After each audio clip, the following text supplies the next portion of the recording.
다시 한번 앞뒤 사랑 인사합니다. 은혜 때문에 삽니다. 우리는 은혜 없이는 못 사는 사람입니다. 아멘. 오늘 하나님 여러분에게 큰 은혜 주시기를 원합니다.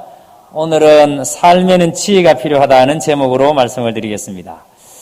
우리가 이렇게 살아가면서 늘 이렇게 사람들과 좋은 관계 속에서 살면 참 좋은데 때로는 사람들과의 관계가 참 어려울 때가 있습니다. 갈등하고 또 미워하고 원망하고 심지어는 죽이고 싶을 만큼 분노가 우리 속에 일어날 때가 있습니다. 그렇게 살아갑니다, 사람들이.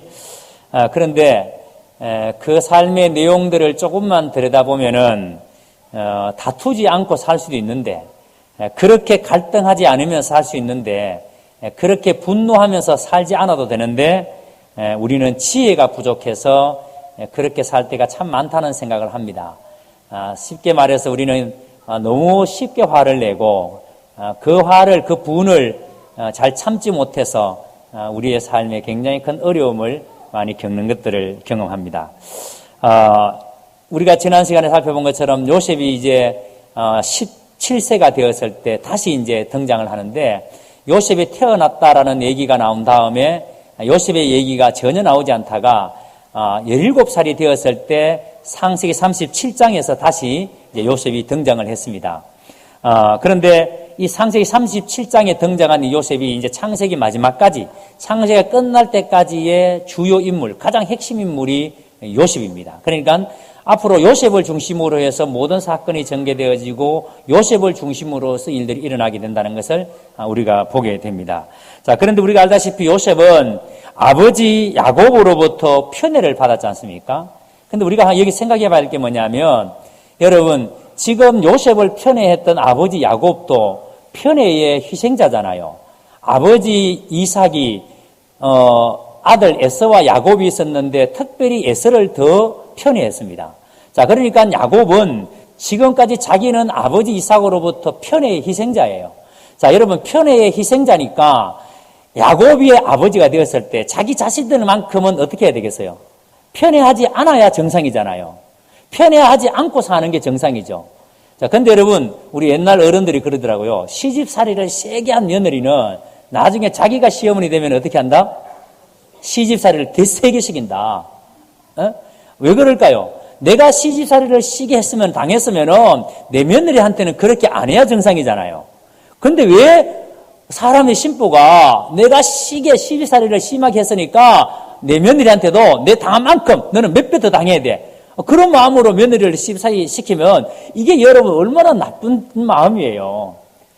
근데 지금 야곱이 아버지로부터 편애의 희생자였다면 야곱은 자기는 그렇게 하면 안 되는 거죠. 그런데도 불구하고 야곱은 자기 아이들을 편애합니다. 요셉을 편애합니다. 자, 근데 여러분 보세요. 우리가 정말 예수를 믿는 사람이라면 이게 여러분 세상 사람들은 이게 힘들어요. 이게 사실 잘 안 돼요. 내가 편애를 받아서니까 나는 편애하지 않아야지. 이게 안 된다고요. 그런데 여러분, 이것을 바꿀 수 있는 능력이 복음만에 있는 겁니다. 복음은 이걸 바꿀 수 있는 거예요. 그래서 여러분, 예수 믿는 사람은 이걸 바꿀 수 있는 겁니다. 아멘. 우리 예수 믿는 사람은 이렇게 살면 안 되는 거죠. 내가 만약에 부모님으로부터 편애의 희생자라면은 나는 내 자식들은 그렇게 여러분 편애하면서 살면 안 되는 거죠. 자, 그런데 야곱은 이렇게 자식들을 편애합니다. 자, 이렇게 아버지가 요셉을 편애하니까, 그래서 여러분 눈에 띄게 채색을 입히고 편애하니까 형들로부터 이 요셉은 미움을 받는 것은 어쩌면 여러분 당연한지 모릅니다. 요셉을 후계자로 삼고 채색 옷을 입힌 아버지의 처사가 못마땅하니까 요셉을 형들이 미워하는 거죠. 그래서 요셉은 형들의 허물을 아버지에게 가서 고자질하고 아버지의 총애를 다 받고, 아버지는 요셉을 떼떼옷을 입히고 편애를 하니까, 그러니까 여러분 미워하는 감정이 생기지 않으면 오히려 더 이상한 거죠. 그래서 형들은 요셉을, 동생을 미워합니다. 자, 근데 5절에 보세요. 그 요셉이 꿈을 꾸고 그랬습니다. 지금까지 창세기에 보시면 창세기에 기록된 모든 꿈들은 하나님이 직접 꿈에 나타나셔서 하나님이 말씀하세요. 지금까지 창세기의 모든 꿈은 하나님이 직접 말씀하시는데, 예를 들어서 20장 3절에 보시면은 그랄랑 아비멜렉에게 하나님이 꿈에 나타나셔서 하나님이 직접 말씀하세요. 또 28장 15절 이하에 보시면 야곱이 꿈에 사닥다리를 보는데 그 사닥다리 꼭대기에 누가 서 있습니까? 하나님이 서 계세요. 자, 그리고 31장에 와서도 야곱에게도 역시 하나님께서 동일하게 꿈에 나타나세요. 자, 그러니까 하나님께서는 야곱에게나 이 아비멜렉에게 직접 나타나셔서 꿈에 말씀하시는데, 자, 그런데 오늘 본문의 37장의 요셉의 꿈에는 하나님이 직접 나타나지 않습니다. 어떻게 말씀하십니까? 어떤 상황을 주세요. 하나님이 나타나시는 것이 아니라 어떤 상황만 보여주십니다. 요셉의 꿈들은 성경에 기록된 꿈들 중에 하나님께서 직접 말씀하지 않는 최초의 꿈이에요. 지금까지의 모든 꿈은 하나님이 꿈에 나타나셔서 직접 말씀하셨는데, 오늘 요셉의 꿈은 하나님이 직접 말씀하지 않는 최초의 꿈입니다. 자, 그런데 여러분, 이것이 굉장히 중요한 의미가 있습니다. 왜냐하면 하나님이 자기 계시의 방법이 바뀌고 있다는 의미이기 때문에 그렇습니다. 하나님이 자기를 드러내는 방법이 지금까지는 환상이나 꿈을 통해서 하나님이 자기를 드러내셨습니다. 자, 그런데 이제 하나님께서 자기를 드러내는 방법이 이런 방법이 아니라는 거예요. 그래서 우리가 성경을 쭉 지금까지 보시면서 1장에서 11장까지는 주로 하나님이 직접 현현, 하나님이 직접 나타나셔서 말씀을 하셨고요. 12장에서 35장까지는 꿈과 환상을 통해서 하나님 자신을 나타내셨습니다. 그런데 이제부터는 하나님께서 이런 것이 아니라 섭리를 통해서 하나님 자신을 나타내겠다는 거예요. 섭리를 통해서. 그러니까 어떤 상황, 어떤 일들을 통해서 하나님이 자신을 드러내겠다는 겁니다. 이게 왜 중요한가 하면은, 여러분, 하나님은 무엇을 통해서 자신을 나타내시는가가 이게 여러분 바뀌고 있다는 거예요. 자, 그렇다면 지금 오늘 우리가 살고 있는 이 시대에 하나님 자기 계시, 하나님은 우리에게 당신을 어떻게 나타내실까요? 꿈이나 환상을 통해서? 아니라는 거예요. 그래서 지금 우리가 살고 있는 이 시대에는 하나님이 자기를 드러내는 방법이 뭐다? 그게 말씀인 겁니다. 말씀. 오직 말씀을 통해서 하나님 자신을 나타내는 겁니다. 자, 그래서 우리가 하나님을 아는 방법, 하나님에 대한 믿음을 갖는 방법, 다른 방법이 없어요. 뭐밖에 없다? 말씀밖에 없어요. 그래서 믿음은 무엇으로 말미암아? 들음으로 말미암아. 들음은 그리스도의 말씀으로. 여러분, 우리가 예수님의 말씀을 들을 때에 믿음이 생기는 거예요. 아멘. 자, 그래서 지금 이 창세기 31장의 꿈에 어떤 상황을 요셉에게 보여주시는 것은 이제부터 이런 상황을 통해서 하나님께서 자기를 드러내겠다라는 의미로 지금 이렇게 말씀하시는 겁니다. 그리고 여러분, 지금 요셉이가 꿈을 꿨는데요. 고대 근동의 문화에서 이 꿈이라는 것은 대단히 중요한 비중을 차지했습니다.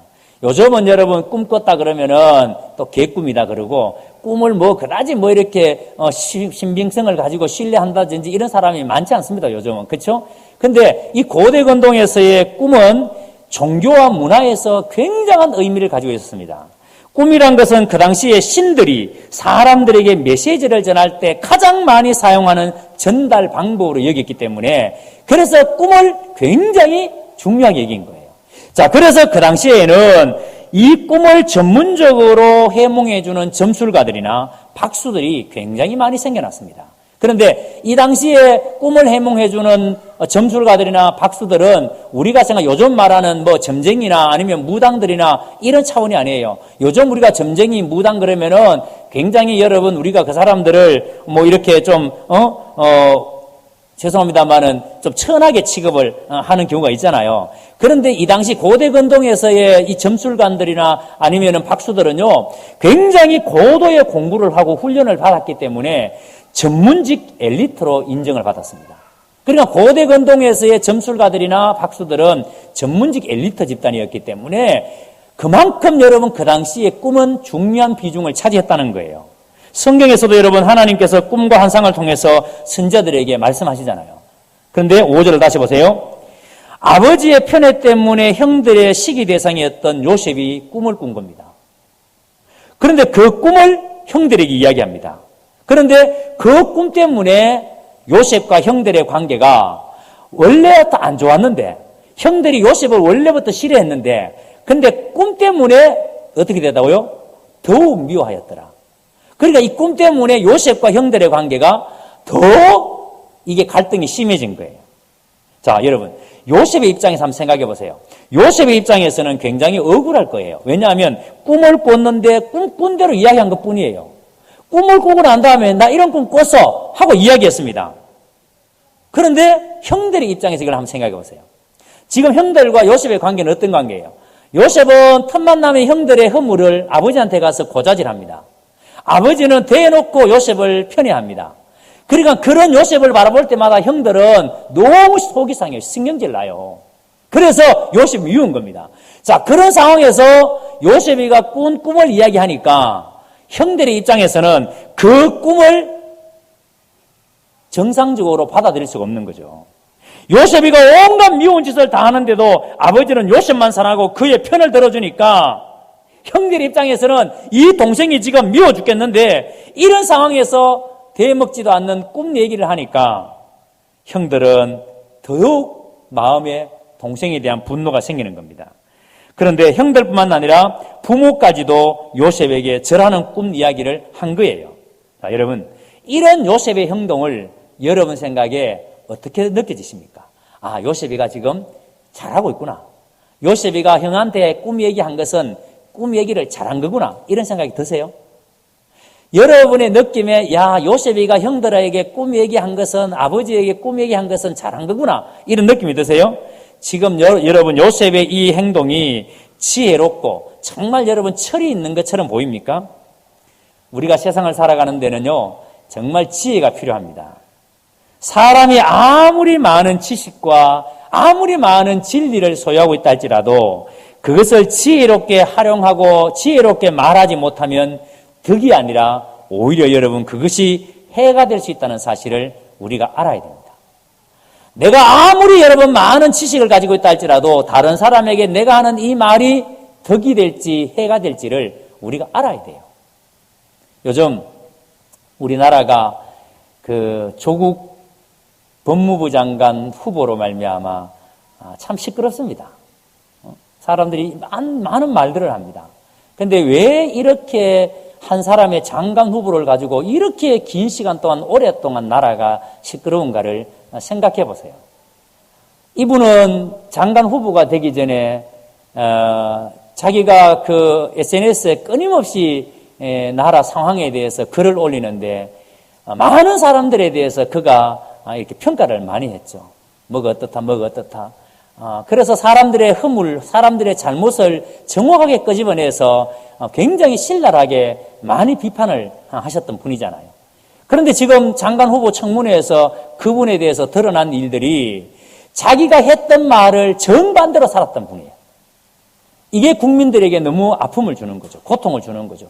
그 배신감과 상실감은 너무 큰 것이죠. 자, 그러니까 만약에 자기가 과거에 했던 말이 지금 부메랑이 돼서 자기에게 돌아오는데 여러분 만약에 자기가 이런 말이 자기에게 그대로 돌아올 줄 알았던 것 같으면 쉽게 그 말을 할 수 있었겠습니까? 우리가 여러분 아무리 많은 지식을 가지고 있다 할지라도 그 지식을 다른 사람에게 얘기할 때는 이 이야기가 저 사람에게 덕이 되는가 해가 되는가를 생각해 봐야죠. 지금 요셉은 꿈을 꿨습니다. 그런데 그 꿈 얘기 형들에게 하는 것이 과연 형들에게 형은 그걸 어떻게 받아들일까? 이게 덕이 될까? 아니면 이게 악이 될까? 한번 생각해 봐야 오는 거 아니에요? 그런데 지금 요셉은 꿈을 꾼 얘기를 덮어놓고 그냥 형들에게 얘기하는 겁니다. 자, 요셉의 꾼 두 가지 꿈입니다. 5절에 8절에 보세요. 요셉이가 두 가지의 꿈을 꿨는데 첫 번째 꿈은 형들의 곡식단이 요셉의 곡식단에 절하는 꿈이에요. 형들의 곡식단이 요셉의 곡식단에 절을 합니다. 형들이 모두 요셉을 섬기게 될 것이라는 내용이에요. 그런데 이 꿈 이야기를 들은 요셉의 형들은 금방 알아차렸습니다. 이 꿈의 내용이 무슨 뜻인지, 무슨 의미인지. 자, 그러니까 꿈 내용이 어떤 해몽이 필요한 게 아니라는 말이에요. 꿈 얘기하는 순간에 아, 이런 내용이구나, 이런 뜻이구나. 금방 형들이 알아차렸습니다. 8절을 보세요. 그래서 뭐라고 하는지. 네가 참으로 우리의 왕이 되겠느냐? 참으로 우리를 다스리게 되겠느냐? 꿈 얘기를 듣는 순간에 형들은 네가 우리의 왕이 되겠느냐? 우리가 너를 섬기는 자가 되겠느냐? 자, 그러니까 요셉이 꾼 꿈은 너무나도 확연하기 때문에 무슨 다른 여러분 해몽이 필요 없는 거예요. 근데 우리가 성경을 자세히 읽어보시면은 이스라엘 사람들은 누구도 해몽하는 기술을 배워서 아는 사람은 없어요. 해몽하는 기술을 배우지 않습니다. 이스라엘 사람들은 원천적으로 꿈을 해몽하는 은사를 다 지녔습니다. 그러니까 여러분, 이스라엘 사람들은 자연스럽게 꿈을 해몽하는 은사를 하나님께서 주셨어요. 그러니까 지금 이 요셉이 꿈 얘기를 했을 때에 형들은 그냥 자연스럽게 이 꿈의 내용을 알았습니다.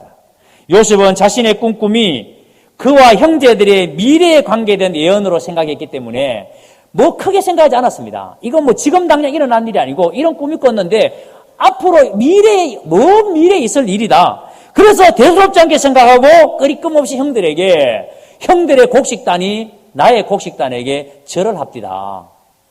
이런 얘기를 한 거예요. 자, 그런데 요셉의 꿈 이야기를 들은 형들의 생각은 전혀 다릅니다. 요셉이 꿈 이야기를 했을 때 형들은 동생의 꿈을 예언으로 받아들이지 않았어요. 그냥 요셉은 이 꿈을 예언으로만 생각했지, 그래서 대수롭지 않게 이야기했는데, 근데 형은 예언으로 받아들이지 않았습니다. 아주 버르장머리 없는 교만한 동생의 그 교만으로 간주한 거죠. 너무나도 버르장머리 없는. 사실 요셉은 지금 이러한 그 형들의 반응이 억울하겠지만 형들의 입장에서 생각할 때 이처럼 시금방진 동생이 여러분 어디에 있겠습니까? 여러분들이 이 요셉의 형들의 입장에서 한번 써보세요. 그리고 평소에 요셉과의 관계에서 한번 생각해 보세요. 지금 요셉의 이 꿈 이야기가 얼마나 시금방진 동생의 교만이에요. 이런 동생의 말을 듣고 좋아할 형들이 있겠습니까? 여러분들이라면 이런 동생을 좋아하시겠습니까? 더군다나 요셉의 형들은 모두 이복 형들이잖아요. 어머니가 다 다르잖아요. 어머니가 다른 형들에게 이런 얘기를 해놨으니까 형들이 분노하는 것은, 화가 치밀어 오르는 것은 어쩌면 여러분 당연할지 모릅니다. 여러분, 그런데 이 말씀을 우리가 영적으로 잘 보셔야 돼요. 우리가 살면서 이런 얘기를 합니다. 난 뒤끝 없어. 나는 속에 넣어놓고 못 살아. 그리고 대어놓고 속에 있는 말 다 합니다. 그리고 뒤끝 없대요. 그리고 손 내밀고 이제 우리 풀자. 근데 여러분, 그 얘기를 들은 사람은 어떨까요, 마음이?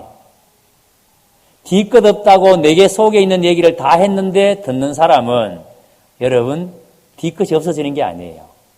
그것 때문에 얼마나 큰 고통을 당하는지 모릅니다. 속에 숨겨놓고 못 산다고 내 입에서 뱉은 그 말 때문에 그 사람은 여러분 평생 고통을 가지고 살아야 될지 모릅니다. 우리가 여러분 사람들에게 내가 하고 싶은 말을 다 하고 살면은 나는 속이 시원할지 모릅니다. 내 속은 편할지 모릅니다. 그런데 듣는 사람의 입장에서 한번 생각해 보세요. 제가 초등학교 때에 겨울 성경학교를 성탄절을 앞두고 성탄 연습을 하는데 제가 한번 여러분들에게 언제 한번 얘기 들은 적이 있는 것 같아요. 뭐 들었던 얘기더라도 또 처음 듣는 것처럼. 그래서 내면이 건강한 분은 목사님 하는 얘기를 언제나 처음 듣는 것처럼 웃어주고 언제나 처음 듣는 것처럼 여러분 귀를 기울입니다. 근데 내면이 건강하지 못하면 했던 얘기 또 하네. 이게 내면이 건강하지 않다는 증거예요. 여러분 오늘 다 내면이 건강할 줄로 믿습니다. 초등학교 때 이제 성탄절 찬양 연습을 하는데 연습을 수십 명의 아이들이 이제 줄을 딱 서서 이제 성탄절 전날 입을 때 우리가 발표를 하잖아요. 그걸 이제 준비를 하는 거예요. 그래서 노엘 하고 구요 한번 거룩 한번 하고 찬양을 연습을 하는데 이제 가르치는 선생님이 여기에 목 쉰 사람이 있냐는 거예요. 그래서 나는 이제 목이 안 씻으니까 저목 한 줄 모르고 그냥 가만히 있었어요. 그리고 또 이제 연습을 합니다. 그래서 또 스톱 하더니만 여기 목 쉰 사람 있다. 누구냐? 또 물어요. 그래서 난 목 안 씻으니까 나는 또 가만히 있었죠. 그래서 또 이제 막 불렀어요. 그래서 선생님 또 스톱하더니만 이제 한 명 시켜요. 너 해봐. 그리고 내 차례가 왔어요. 너 해봐 하는데, 그래서 내가 딱 했습니다. 그러더니만 선생님 하는 말이, 경우야, 너는 지금부터 입을 벌리는데 소리는 내지 말고 입만 방긋방긋 해라 이러는 거예요. 저는 목 쉬었다는 생각을 안 해봤는데, 그래서 권능이가 내 목소리를 닮았어요. 자기는 낙동강물모가 그렇다 그러는데, 목이 안 쉬었는데 선생님이 저보고 목 쉬었다고 너는 입은 여는데 소리를 내지 마라 그러니까 근데 그게 저한테 너무 상처가 됐어요. 왜냐하면 거기에는 여학생들도 얼마나 많아요. 얼마나 예민한 때인데 여학생들이 앞앞에서 너는 목소리가 그런 목소리가 나오니까 소리 내지 마라 그러고 입만 빵긋빵긋 그러라 그러니까 너무너무 큰 충격을 받아가지고 일단 끝내놓았어요. 그리고 그때부터 교회를 무려 3년 동안 교회를 안 나갔어요. 중학 2학년 때가 정말. 그런데요, 그때 그 충격이 얼마나 컸는가 하면은 지금도 그 선생님의 얼굴이 너무도 생생하고요. 그때 나에게 오셔서 경우에 너 해봐라고 하는 그 눈빛까지 생각이 나요. 그때 만약에 선생님이 저에게 경구가 목소리가 좀 그렇더라도 하나님을 찬양하는데 하나님 기뻐하실 것 같아. 그래서 만약에 성도들 앞에 여러분 오늘 우리 유초동부가 하나님께 찬양 드리는데 우리가 화음이 잘 안 되더라도 아이들이 하나님 찬양하고 싶은 간절한 마음을 드리는데 여러분 이쁘게 봐주세요 하고 했더라면 어땠을까? 그런 생각을 해봐요. 그런데 그때 선생님이 잘하고 싶은 생각이 있으시니까 당연한 거죠. 그러니까 뭐 노래 못하는 제가 막 큰 소리로 막 노래해야 되니까 경우야 너는 소리 내지 마라. 당연할지 모르지만 저에게는 그게 너무나 큰 상처였거든요. 여러분, 우리가 그냥 여러분 대수롭지 않게 툭툭 던지는 그 말 한마디가 다른 사람에게 얼마나 큰 상처를 줄지 아는지 여러분 아셔야 돼요. 그래서 여러분, 지금 요셉은 자기가 이 꿈 얘기를 형들에게 했을 때 형들이 어떻게 받아들일까를 생각해 봐야 되죠. 그런데 요셉은 생각 없이 형들에게 꿈 이야기를 한 겁니다. 분명히 요셉의 꿈은 하나님이 주신 꿈이 맞아요. 그런데도 남의 마음을 상하게 할 수 있는 것이라면 그 꿈을 지혜롭게 펼쳐나가야 옳지 않을까요? 하나님이 주신 꿈이 맞지만 그 꿈을 펼쳐나갈 때에는 지혜가 필요한 겁니다. 그렇지 않으면요, 나는 좋을지 모르지만 나 때문에 많은 사람을 실족하게 할 수 있습니다. 5절, 8절을 다시 보세요. 이 일 때문에 형들이 요셉을 뭐 했다고요? 더욱 미워하였더라. 5절과 8절에 반복해서 더욱 미워하였더라. 요셉에 대한 형들의 악한 감정이 지금 극에 달했다는 말이에요. 전에도 미워했는데, 근데 이 꿈 때문에 형들의 마음이 요셉에 대해서 더 미워하는 마음이 커졌다는 거예요. 분명히 여러분 요셉은 형들과 좋은 관계, 형들과 좋게 지낼 수 있었음에도 불구하고 여러분 요셉은 삶의 지혜가 부족해서 형들과의 관계를 점점 더 악화시킵니다. 형들의 허물을 아버지에게 고자질하는 것도 모자라서 이제 꿈을 가지고 요셉이 형들을 다스린 자가 된다고 하니까 형들은 견딜 수가 없는 겁니다. 자, 그리고 요셉이 꾸었던 두 번째 꿈을 보세요. 이 두 번째 꿈은 해와 달과 별 11개가 그에게 절을 하는 꿈입니다. 9절에서 11절입니다. 요셉이 이번에 꾼 꿈에서도 형제들의 뜻하는 11개의 별들뿐만 아니라 아버지와 어머니를 뜻하는 해와 달도 그에게 절을 합니다. 온 집안이 요셉을 이렇게 섬기게 될 것이라는 것을 뜻하는 거예요. 자, 그러니까 이 꿈 이야기를 했을 때 꿈 이야기를 듣는 순간 이런 뜻이다라는 걸 다 알아요. 그런데 여기서 우리 한 가지 짚고 넘어가야 될 게 있습니다. 지금 야곱의 자식들, 그러니까 요셉의 형들을 꿈에 뭘로 가지고 비유되는가 하면 별에다가 비유되었어요. 그러니까 11개의 요셉의 형들의 그 별들이 요셉에게 절을 했습니다. 왜 요셉의 형들의 별에다가 비유되었는가? 왜 야곱의 아들들이 별에다가 비유되었는가? 그것은 하나님께서 아브라함에게 약속하실 때에 밤에 뭘 보여주셨습니까? 아브라함을 불러내셔서 하늘을 보라 그러면서 뭐가 보이느냐? 예, 별이 있습니다. 네가 저 별을 셀 수 있느냐? 셀 수 없습니다. 네 후손을 저 별처럼 별과 같이 많게 해주겠다. 지금 여러분 하나님께서는 꿈에 이 야곱의 아들들을 별에다가 비유한 것은 하나님께서 이 약속을 염두에 두고 이 꿈을 지금 보여주신 거예요. 이 언약을 염두에 두고 지금 이 꿈을 주신 겁니다. 그러니까 여러분 분명히 요셉은 형들에게 자기가 꾼 꿈을 그대로 이야기했을 거예요. 그런데도 형들은 물론이고 이번에는 아버지 야곱까지도 화가 났습니다. 10절 다시 보세요. 네가 꾼 꿈이 무엇이냐? 나와 내 어머니와 내 형이 참으로 가서 땅에 엎드려 네게 절하겠느냐? 자, 야곱이 이렇게 말합니다. 나와 야곱 자신과 내 어머니. 여기서 여러분 내 어머니는 누굴까요? 지금 요셉의 어머니는 누구죠? 친엄마가. 라헬이잖아요. 라헬은 지금 살았다 죽었다? 죽었어요. 없어요. 그러면 지금 야곱이 말하는 나와 내 어머니는, 여기서 말하는 내 어머니는 누구를 가지고 말할까요? 내 아를 두고 말합니다. 내 아를 두고. 그러니까 나와 내 어머니와 내 형이 참으로 가서 땅에 엎드려 내게 절하겠느냐? 우리 가족이 모두가 네게 절하겠느냐? 아버지 입장에 생각하니까 이게 여러분 너무 괘씸한 거예요. 기고만장한 거예요. 여러분, 우리도 이럴 수 있습니다.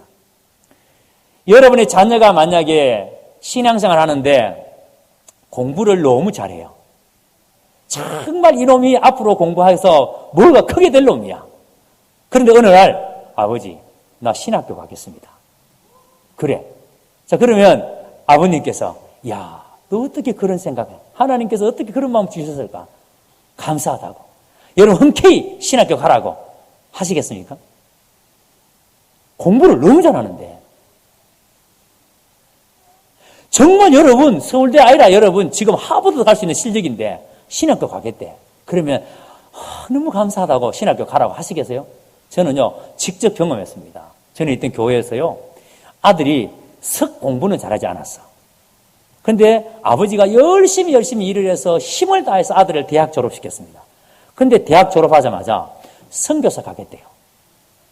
그랬더니 아버지가 아이를 때리지는 않았는데 때릴 만큼 화가 났어요. 그리고는 분이 안 풀려서 신학교 갔다고 선교사 나간다 그러니까 저한테 왔습니다. 말려달라고. 절대로 못 가게 해달라고. 가면 안 돼. 내가 선교사 보내려고 그럼 이렇게 내가 고생해가지고 대학 보는 게 아니라고. 절대 못 가게 해달라고. 야, 여러분, 목사에게 와서 그걸 부탁하는 그 장로님도 대단한 분이지만, 예? 우리가 그럴 수 있다니까요. 지금 아버지가 분명히 여러분 편애하고 떼떼어 딥혀가면서도 그래 했지만, 지금 여러분 이 아들이 앞으로 우리 모두가 이 아들을 섬기게 될 것이라는 꿈 때문에 아버지가 그걸 열받은 거예요. 못 믿는 거예요. 지금 여러분 요셉의 이 꿈은 야곱 집안의 모든 위계 질서를 위협하기 때문에 아버지 야곱은 당연히 화가 났을 겁니다. 자, 근데 11절에 보세요. 야곱은 요셉을 이렇게 나무라면서도 그래도 야곱이 믿음이 있구나 라고 느껴지는 게 뭐냐면, 이 야곱이 요셉의 꿈 얘기를 들었을 때 형들은 이 꿈 때문에 분노하고 있을 때 야곱은 이 꿈을 어떻게 했다고요? 마음에 두었더라 그랬습니다. 마음에 두었더라.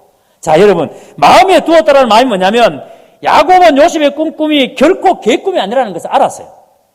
그래서 훗날 요셉의 형들이, 이제 다음 주에 보겠습니다만은, 형들이 야곱에게 요셉이 짐승들에게 찢겨서 죽은 것 같습니다 라고 말했을 때에 야곱은 분명히 요셉이 아니다. 어딘가에 분명히 살아있을 것이다.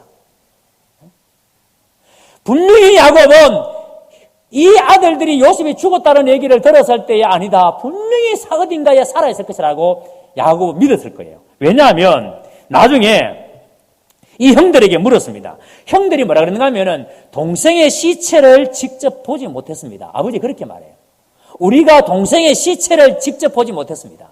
자, 그러니까 아들들이 요셉의 시체를 직접 보지 못했다면은 분명히 요셉은 어딘가에 살아있을 것이다.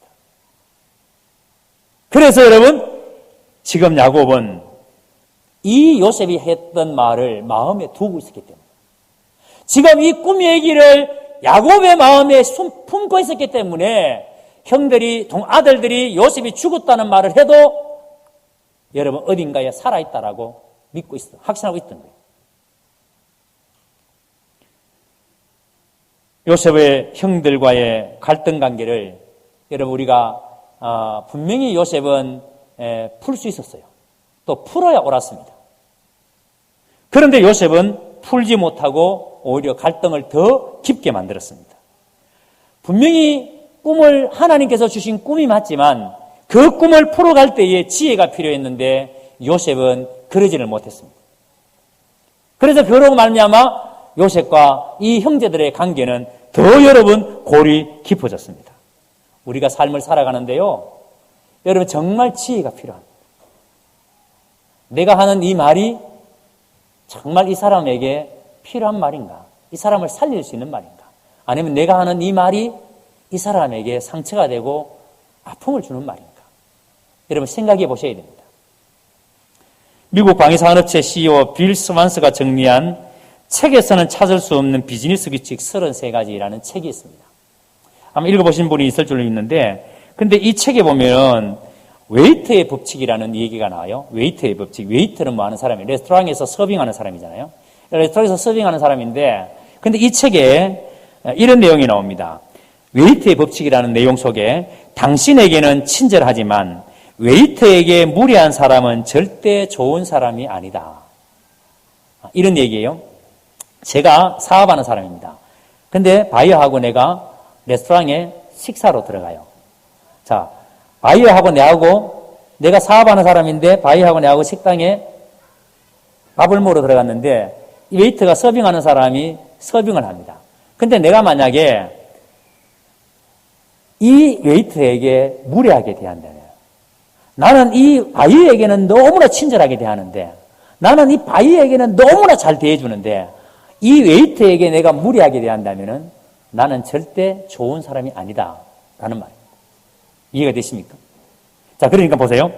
우리는 나보다 낮은 사람, 나보다 힘이 없는 사람, 나보다 연약한 사람에게 잘 대해주는 것은 이건 여러분 쉬운 일이 아니에요. 근데 웨이트의 법칙이 뭐냐면 나보다 약한 사람, 연약한 사람에게 잘 대해주는 사람이 진짜 좋은 사람이다. 그 사람이 진짜 좋은 사람이다 라는 말이에요. 그러면서 몇 가지의 사례를 이야기해놨습니다. 거기에 그 책에 한 레스토랑에서 서빙하던 웨이터가 실수로 밥을 먹으러 온 사람에게 그 와인을 이렇게 엎질러 버렸습니다. 자, 그러니까 그 와인이 자기 옷에 엎질러졌을 때에 그 손님이 불같이 화를 내면서 이렇게 소리 지른다. 너 지금 미쳤어? 내가 누군지 알아? 여기 집에는 데리고 와! 이렇게 소리 지릅니다. 이럴 때에 이 사람과 동석하고 있었던 사람이 브랜드 반스라는 의료계, 미국의 의료계의 거물이었는데 이렇게 소리 지르는 이 사람을 보면서 계약하려고 했던 것을 취소해버렸대요. 예? 자, 자기에게는 굉장히 친절하지만 웨이트에게 소리 지르면서 너 미쳐서 지배인 데리고 나와 라고 말한 이 사람은 이 사람이 어떤 사람인가를 이것만 통해서 알 수 있다는 거예요. 또 다른 이야기를 드러났는데 유명 IT 기업의 위트니 시스템의 데이비드 굴드라는 대표가 계셨는데 이분도 동일하게 레스토랑에 식사하러 갔는데 근데 이 웨이터가 역시 와인을 옷에 쏟아버렸습니다. 그때 이분이 이런 반응을 보입니다. 마침 아침에 샤워를 못했는데 참 잘 됐네요. 양복도 사실 사구려인데 너무 신경 쓰지 마세요. 이런 반응을 보입니다. 자, 여러분 내 옷에 지금 웨이터가 와인을 쏟았어요. 그런데 괜찮아요. 나는 아침에 샤워를 못했는데 덕분에 오늘 샤워하게 됐네요. 내가 입은 옷은 사구려 옷인데 아무 걱정 없어요. 아무 문제 없어요. 자, 이렇게 말하는 사람을 보면서 그 모습을 데이비드 굴드가 지켜보고 있었는데 바로 그 자리에서 그 사람과 계약을 체결했다는 거예요. 여러분, 웨이트 법칙을 알린 빌 스완스라는 사람은 다른 것은 몰라도 이 법칙만큼은 예의 없이 정확하다. 이렇게 말합니다. 예의 없이 정확하다. 그러니까 자신보다 지위가 낮은 사람에게 자신이 가진 권력을 휘두르는 것으로 자신의 지위가 높다는 것을 확인하는 어리석은 사람들이 있다는 거예요. 혹시 여러분들의 자신을 한번 돌아보세요. 나는 나보다 약하다고 생각되는 사람, 나는 나보다 힘이 없다고 생각되는 사람을 내가 어떻게 대하고 있는가? 식당에 가서 응당 나는 고객이니까 직원에게 응당 나는 내 권리를 주장할 수 있으니까 이렇게 저렇게 말할 수 있지만 그런데 여러분 그 사람들을 대하는 태도가 어떤지를 한번 생각해 보세요. 내 입에서 나오는 말 한마디가 지금 그 점원에 그 사람의 마음에 어떻게 다가가고 있는지를 한번 생각해 보세요. 혹시 여러분 무례하거나 함부로 대하지는 않습니까? 식당에서 우리가 이렇게 그 서빙하는 분들을 부를 때에 어이! 어이! 이렇게 부를 수도 있어요. 내가 다른 사람을 대하는 나의 태도가 어떤가를 보라는 거예요. 여러분, 요셉은 분명히 자기가 하나님이 주신 꿈은 맞지만 그 꿈을 풀어가는 과정은 지혜로워야 옳았습니다. 그런데 형들에게 그 꿈을 이야기할 때에 요셉은 지혜롭지를 못했습니다. 만약 여러분 요셉이 조금만 더 생각하고 이야기했더라면 요셉은 애굽으로 팔려가는 일은 없었을 거예요. 우리가 이제 다음 장에서 요셉이 애굽으로 팔려가는 장면을 보게 됩니다. 요셉을 죽일 만큼 형들의 마음은 분노가 가득 차 있습니다. 그러면 여러분 이렇게 말할 거죠. 목사님, 그러면 요셉이 애굽에서 총리는 우회되고, 여러분 그건 하나님이, 만약에 요셉이가 지혜롭게 그렇게 행하지 않았다면은 하나님 다른 방법으로 그 백성들을 그렇게 인도하셨을 거예요. 살면은 여러분 지혜가 필요합니다. 그래서 우리 그리스도인은 우리가 살아가는 삶의 자리에서 정말 하나님께서 주신 지혜, 내가 지금 이 자리에서 어떻게 말을 해야 되고, 내가 이 자리에서 내가 어떻게 행동해야 되고, 그걸 생각해 보셔야 돼요. 함부로 불로 살면 안 되고. 요셉은 그렇게 살아야 옳았었는데 요셉은 그렇게 살지를 못했습니다. 그래서 여러분 요셉은 어쩌면 그 일들로 말미암아 그 삶에 그렇게 말할 수 없는 고통을, 말할 수 없는 아픔을 그 애가 경험하게 됩니다. 오늘 여러분 이 말씀을 통해서 여러분 자신들을 깊이 돌아보십시오. 나는 내 삶에 과연 지혜를 가지고 있는가? 내가 말할 때에 내 속에 있는 어떤 얘기를 하고 싶은 얘기를 할 때에 나는 정말 지혜를 가지고 지혜롭게 말하고 있는가? 아니면 아무 생각 없이 상대방이 어떻게 받아들이든 그냥 내 하고 싶은 내 이야기를 다 해버리고 남이야 어떻든 나만 괜찮으면 돼. 혹시 그런 마음은 없는지 깊이 생각해보고 여러분의 삶이 참으로 지혜가 가득한 그런 삶이 되기를 주의 이름으로 축원합니다. 기도하겠습니다.